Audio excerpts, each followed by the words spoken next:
A paz do Senhor Jesus.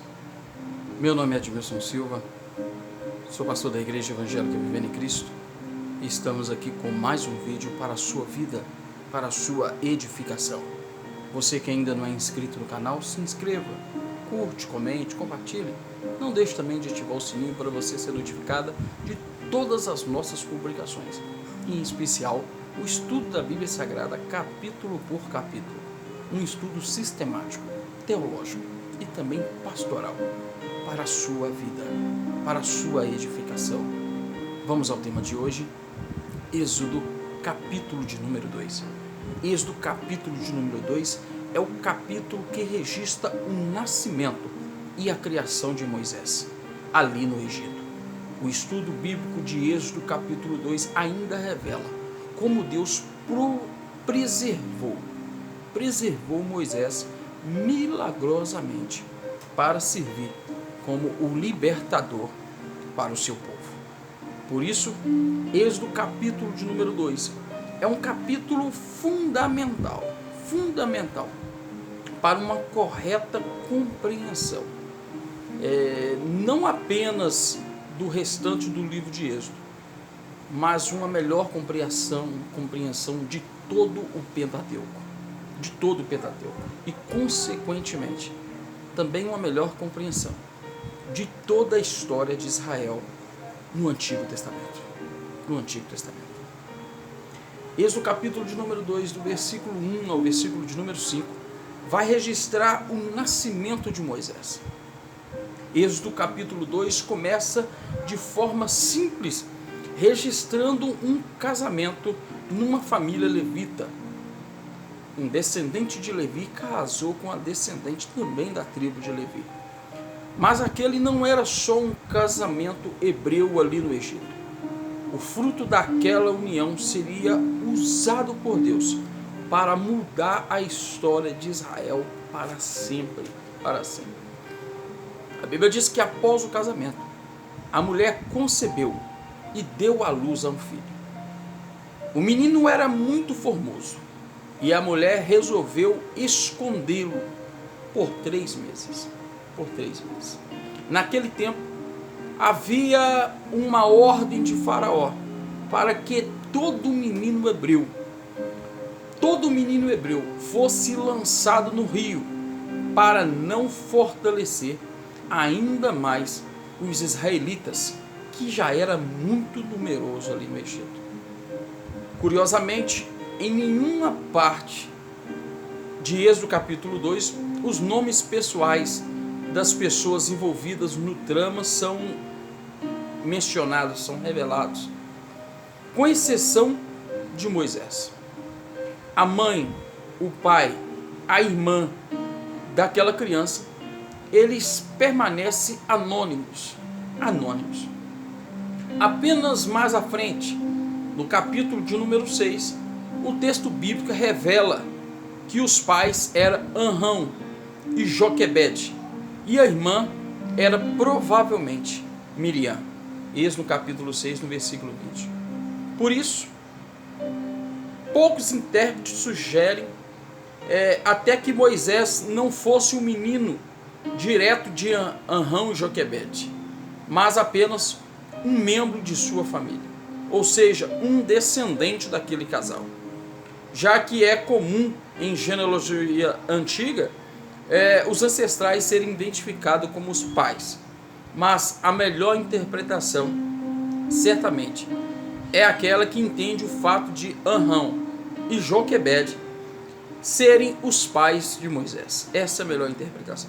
Inclusive, Amrão era sobrinho de Joquebede. Mais tarde, a lei mosaica acabou proibindo esse tipo de união. Levítico, capítulo de número 18, versículo 12, vai registrar essa proibição da união do sobrinho com a sua tia, né? No caso, Amrão, pai de Moisés, era sobrinho de sua mãe, Joquebede.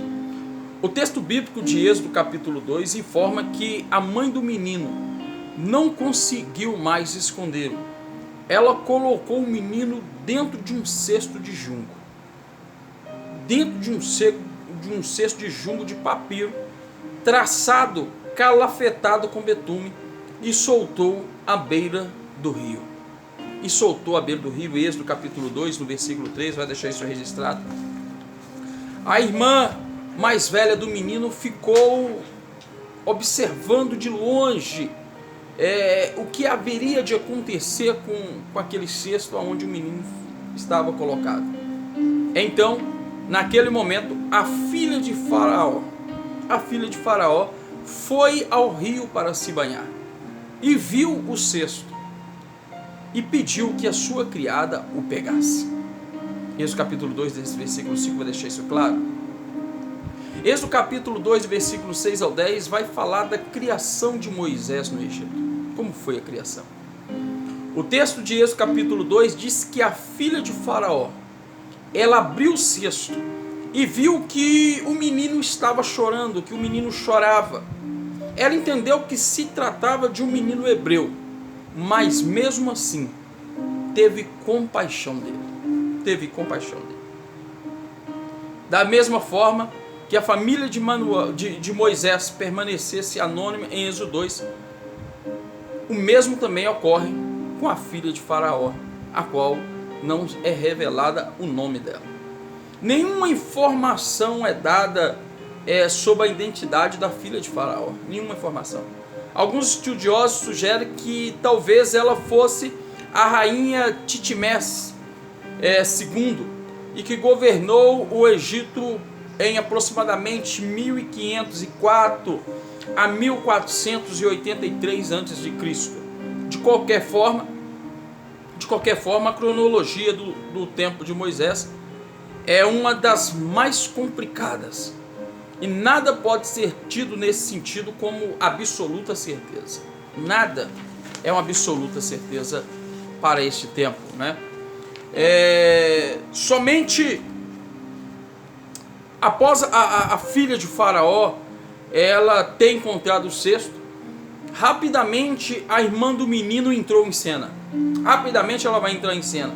Ela perguntou se a filha de Faraó desejasse que ela arrumasse uma ama de leite entre as hebreias, que pudesse ali criar aquela criança, criar aquele menino, pois ele precisava de alimento materno, né, de leite materno. A filha de Faraó aproveitou a ideia. Ela aprovou essa ideia e a irmã do menino, claro, chamou a própria mãe. Ela vai chamar a própria mãe, ela vai chamar Joquebede. Assim, a mãe do menino teve a permissão para criá-lo e ainda recebeu um salário para criar o próprio filho. Deus é tremendo. Somente quando o menino já estava grande, sua mãe o levou à filha de Faraó. A partir dali, ele passou a ser contado como filho da filha de Faraó. Ele agora passa a ser contado como o filho da filha de Faraó. O texto também diz que a princesa o chamou Moisés e disse: porque das águas o tirei. Êxodo capítulo 2, versículo 10. É interessante notar que o menino recebeu um nome semita. Alguns intérpretes já comentam que talvez esse nome não fosse semita, mas um tipo de adaptação do nome egípcio Mose, que quer dizer é nascido. Mas há evidências de que não era incomum haver nomes semitas na corte egípcia.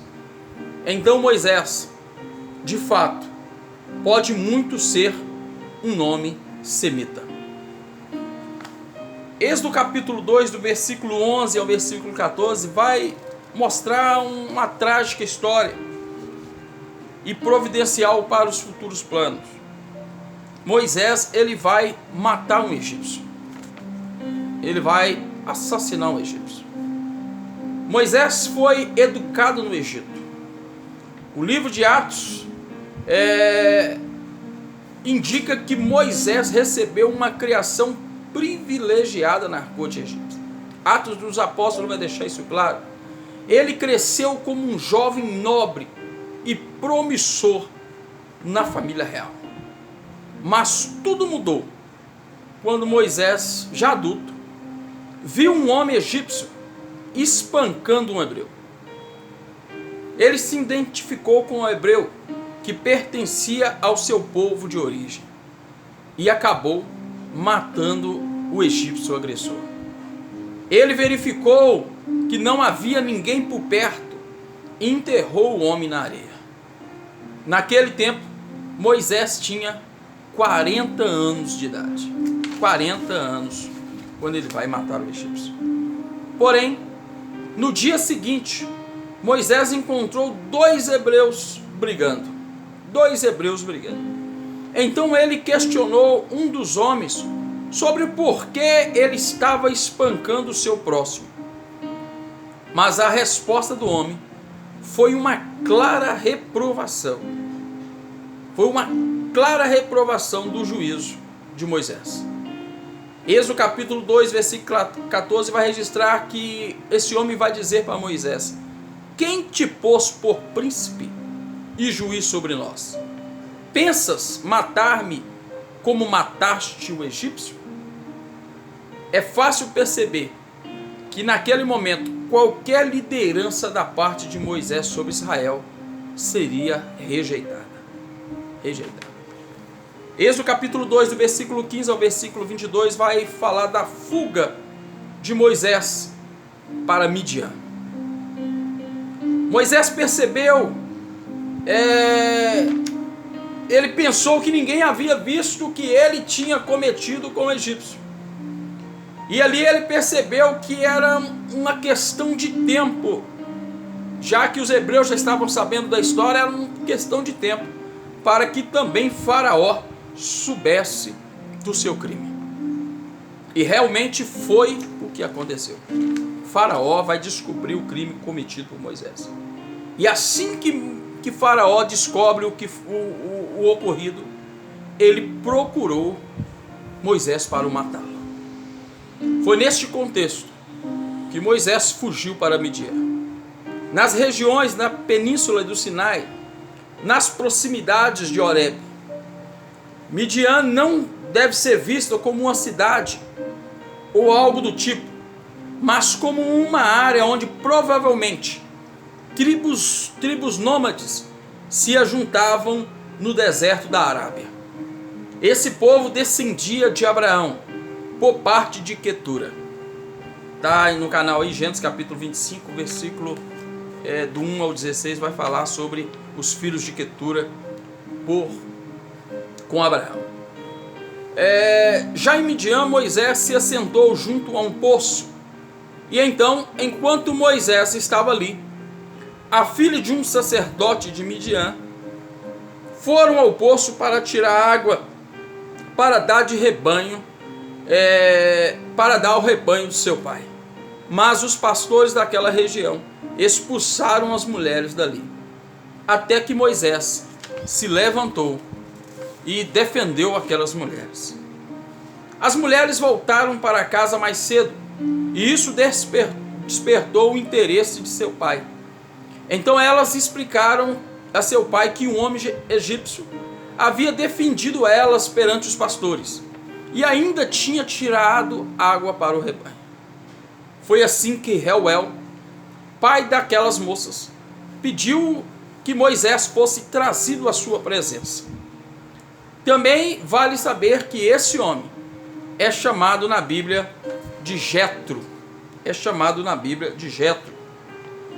Ou Reuel. Na sequência, o texto bíblico informa que Moisés consentiu em morar na casa de Reuel. E ele deu para Moisés uma de suas filhas, Zípora, como esposa. Ele vai dar Zípora como esposa para Moisés. Ali está registrado em Êxodo capítulo 2, o versículo 21. Naquele tempo, Zípora engravidou de Moisés e deu à luz a um menino, a quem Moisés chamou de Gerson, porque disse: sou peregrino em terra estranha. sou peregrino em terra estranha. Isto mostra que até aquele ponto Moisés ainda enxergava o Egito como seu lar. O nome da criança demonstra que ele ainda enxergava que o Egito era o seu lar e que ele estava em terra estranha. Êxodo capítulo 2, do versículo 23 ao 25, vai falar da morte de Faraó. A parte final do livro de Êxodo de Êxodo capítulo 2, mostra um salto temporal de muitos anos. Naquele tempo, Faraó já havia morrido, mas o povo de Israel continuava sofrendo sobre a servidão ali no Egito. Então o texto bíblico diz que o clamor do povo subiu ao Senhor. O clamor do povo subiu ao Senhor. E Deus se lembrou da sua aliança com Abraão, com Isaac e com Jacó. E assim, Deus viu os filhos de Israel e se atentou para as condições que eles estavam sob aquela servidão ali no Egito. Nesse ponto, é notável a linguagem usada pelo escritor bíblico. Ele diz que Deus ouviu o clamor de Israel e lembrou-se da sua aliança. Isso não significa que Deus havia se esquecido da aliança. Na verdade, essas expressões são chamadas na teologia de linguagem antropórfica ou antropopática. Antropórfica ou antropopáticas é essa forma de linguagem. Uma linguagem do homem para o entendimento do sentimento de Deus. Isso quer dizer que em vários textos bíblicos, características humanas, físicas e sentimentais são atribuídas a Deus para enfatizar o seu relacionamento próximo do homem, no nível em que possamos entender. Isso fica claro aqui no texto de Êxodo 2, onde o escritor diz: ouviu, ou se lembrou, viu, se atentou. A ênfase no sentido de relacionamento aqui, ela é notável. Desse relacionamento na linguagem antropófica para o entendimento do relacionamento de Deus com o homem. Portanto, Deus não havia esquecido da sua aliança. Na verdade, ele estava conduzindo a história conforme o seu propósito soberano.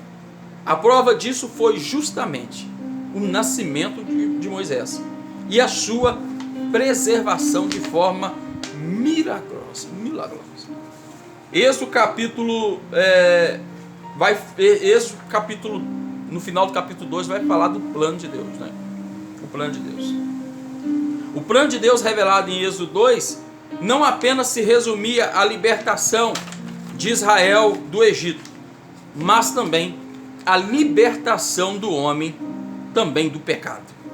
Os atos de Deus estavam estabelecendo a nação de Israel, o povo através do qual Cristo haveria de vir ao mundo. É por isso que o paralelo entre Moisés e Cristo em Êxodo 2 é impressionante. Assim como Moisés, o grande legislador de Israel, nasceu num tempo de opressão, quando os meninos que tinham de ser mortos, quando houve um decreto para que todas as crianças fossem mortas. E mesmo assim, ele foi preservado no Egito. É importante lembrarmos que ele foi preservado no Egito. Assim também, Jesus Cristo, o fundador do novo Israel, nasceu sob um decreto de morte contra os meninos de Belém. E foi preservado de forma providencial também no Egito. Assim termina Êxodo capítulo de número 2. Se você ainda não está inscrito no canal, se inscreva. Nos ajude, dê um joinha aí. Nós estamos com esse estudo aqui para a sua vida, para a sua bênção, para a sua edificação, para o melhor entendimento da Bíblia Sagrada. Compartilhe esse vídeo. Deus abençoe a sua vida. Deus é soberano. Deus tem um projeto. Deus está no controle de todas as coisas. Amém? Deus te abençoe.